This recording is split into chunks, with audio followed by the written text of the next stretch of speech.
I am happy to join with you today in what will go down in history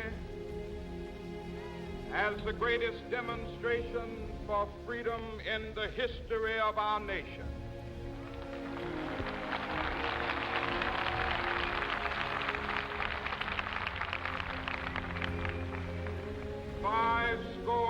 Years ago, a great American in whose symbolic shadow we stand today signed the Emancipation Proclamation. This momentous decree came as a great beacon light of hope to millions of Negro slaves who had been seared in the flames of withering injustice. It came as a joyous daybreak to end the long night of their captivity. But 100 years later,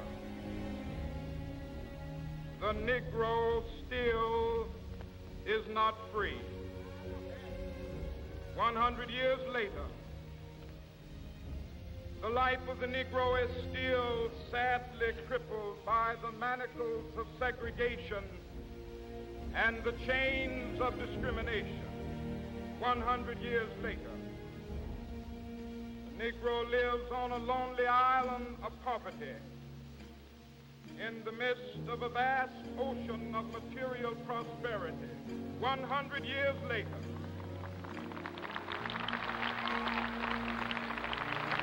the Negro is still languished in the corners of American society, finds himself in exile in his own land. So we've come here today to dramatize a shameful condition. In a sense, we've come to our nation's capital to cash a check. When the architects of our republic wrote the magnificent words of the Constitution and the Declaration of Independence, they were signing a promissory note to which every American was to fall heir. This note was a promise that all men, yes, black men as well as white men, would be guaranteed the unalienable rights of life, liberty, and the pursuit of happiness. It is obvious today that America has defaulted on this promissory note insofar as her citizens of color are concerned. Instead of honoring this sacred obligation, America has given the Negro people a bad check, a check which has come back marked insufficient funds.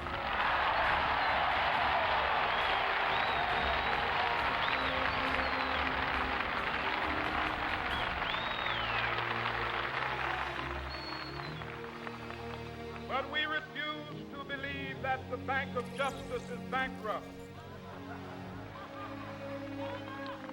We refuse to believe that there are insufficient funds in the great vaults of opportunity of this nation. So we've come to cash this check, a check that will give us upon demand the riches of freedom and the security of justice.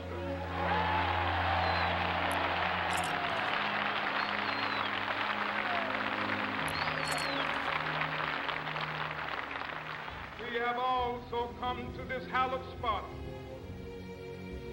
to remind America of the fierce urgency of now.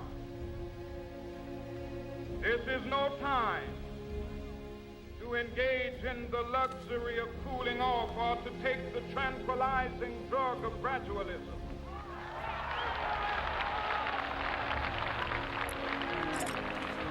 Now is the time to make real the promises of democracy. Now is the time to rise from the dark and desolate valley of segregation to the sunlit path of racial justice. Now is the time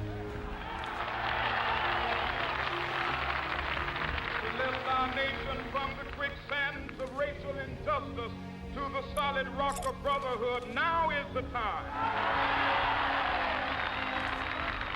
Make justice a reality for all of God's children.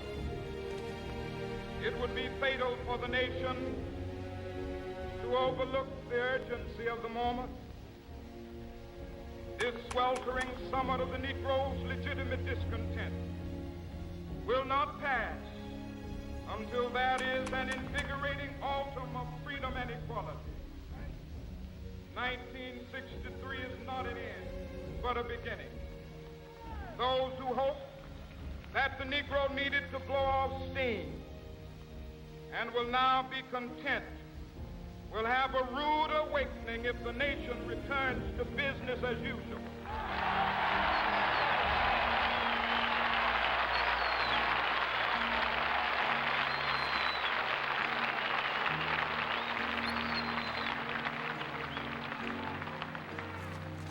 There will be neither rest nor tranquility in America till the Negro is granted his citizenship rights. The whirlwinds of revolt will continue to shake the foundations of our nation until the bright day of justice emerges. But that is something that I must say to my people who stand on the warm threshold which leads into the palace of justice. In the process of gaining our rightful place, we must not be guilty of wrongful deeds. Let us not seek to satisfy our thirst for freedom by drinking from the cup of bitterness and hatred.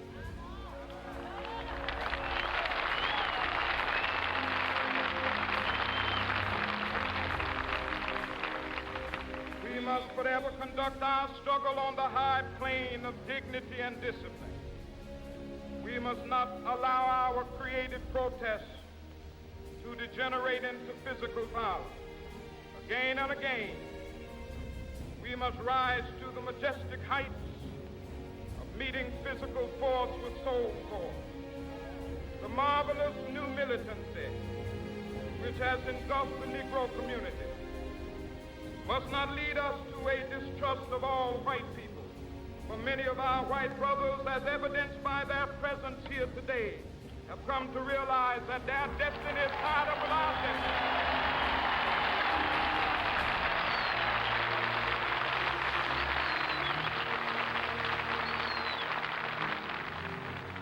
They have come to realize that their freedom is inextricably bound to our freedom.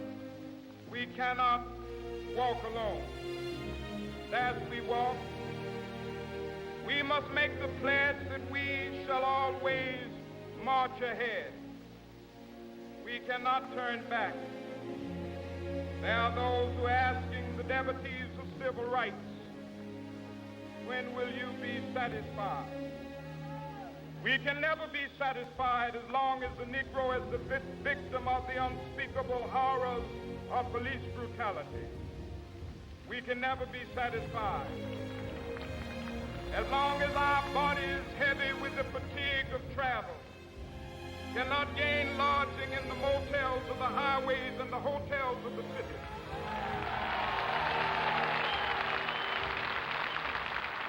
We cannot be satisfied as long as the Negro's basic mobility is from a smaller ghetto to a larger one.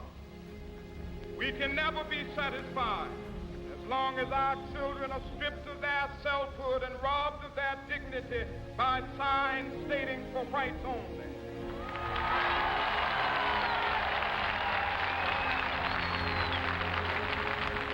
We cannot be satisfied as long as a Negro in Mississippi cannot vote and a Negro in New York believes he has nothing for which to vote.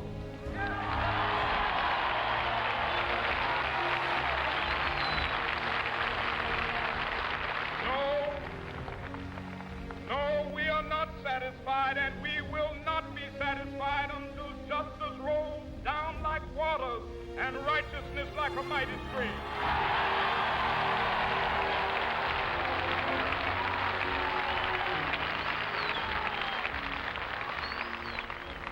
I am not unmindful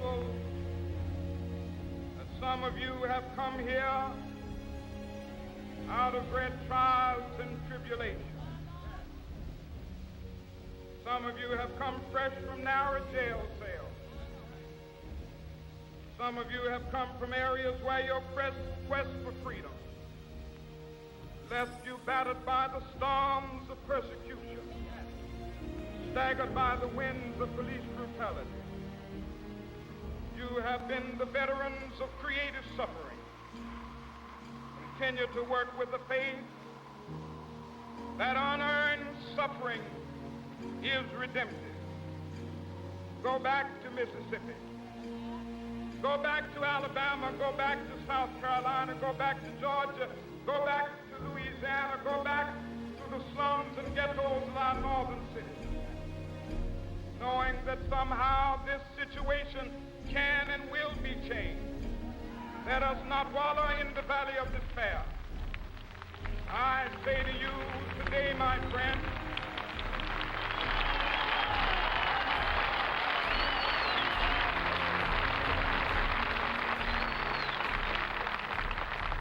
so even though we face the difficulties of today and tomorrow, I still have a dream.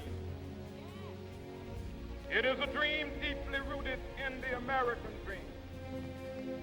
I have a dream that one day this nation will rise up, live out the true meaning of its creed. We hold these truths to be self-evident, that all men are created equal.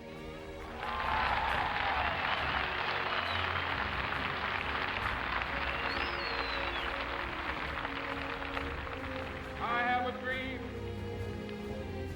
that one day on the red hills of Georgia, sons of former slaves and the sons of former slave owners will be able to sit down together at the table of brotherhood. I have a dream that one day,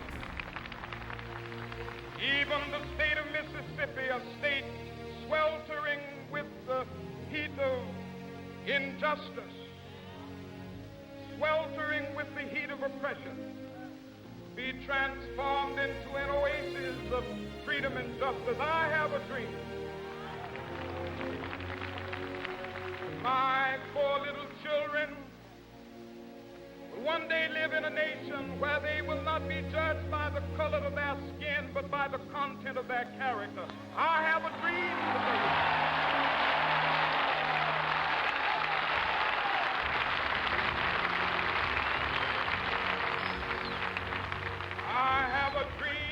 One day, down in Alabama, with its vicious racists, with its governor having his lips dripping with the words of interposition and nullification.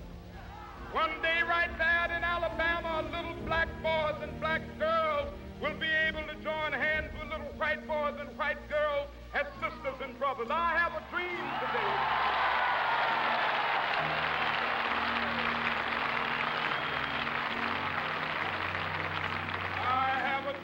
That one day every valley shall be exalted, every hill and mountain shall be made low, the rough places will be made plain, and the crooked places will be made straight, and the glory of the Lord shall be revealed, and all flesh shall see it together. This is our hope. This is the faith that I go back to the South with. With this faith, we will be able to hew out of the mountain of despair a stone of hope. With this faith, we will be able to transform the jangling discords of our nation into a beautiful symphony of brotherhood. With this faith, we will be able to work together, to pray together, to struggle together, to go to jail together, to stand up for freedom together, knowing that we will be free one day. This will be the day. This will be the day when all of God's children be able to sing with new meaning, my country, tears of thee. Sweet land of liberty, of thee I sing. Land where my fathers died, land of the pilgrim's pride. From every mountainside, Let freedom ring, and if America is to be a great nation, this must become true. So let freedom ring from the prodigious hilltops of New Hampshire. Let freedom ring from the mighty mountains of New York. Let freedom ring from the heightening Alleghenies of Pennsylvania. Let freedom ring from the snow-capped Rockies of Colorado. Let freedom ring from the curvaceous slopes of California. But not only that, let freedom ring from Stone Mountain of Georgia. Let freedom ring from Lookout Mountain of Tennessee. Let freedom ring from every hill and molehill of Mississippi, from every mountainside. Let freedom ring, and when it happens, when we allow freedom ring, when we let it ring from every village and every hamlet, from every state and every city, we will be able to speed up that day when all of God's children, black men and white men, Jews and Gentiles, Protestants and Catholics, will be able to join hands and sing in the words of the old Negro spiritual, free at last, thank God Almighty, we are free at last.